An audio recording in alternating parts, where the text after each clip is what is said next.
We often speak of my body as though it were a thing we own, a kind of robot, as opposed to our consciousness, which is the real us. We like to see ourselves as the commanders of our bodies, using them as vehicles of the will, but in fact, we are entirely the servants of our bodies. Everything about destiny is inevitably dependent upon our inescapable physicality.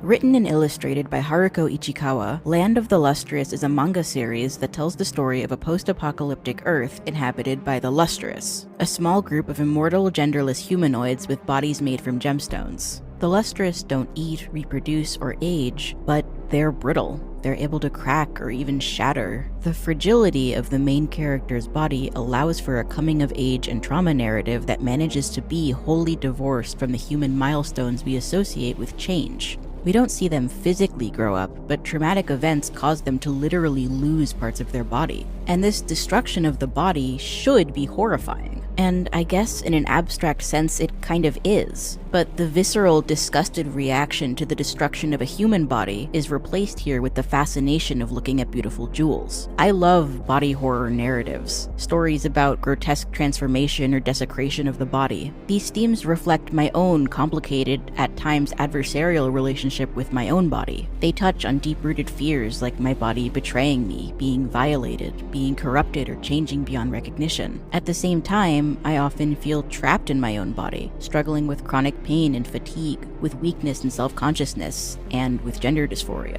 Gender dysphoria in particular is unique in the way it brings about a discomfort so intense that it overpowers the revulsion I would otherwise feel when thinking about my body being changed in some way.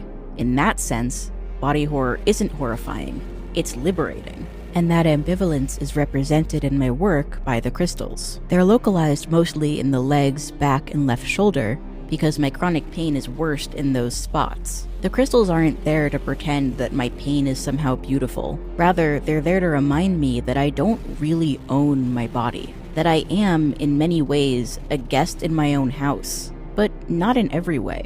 The crystals don't appear on my chest. In 2021, I got gender-affirming surgery, an elective double mastectomy, and that day, I was able to make some part of my body feel like it was truly mine. I was able to gain back some ground against a body that had made me its opponent. But I don't want to win.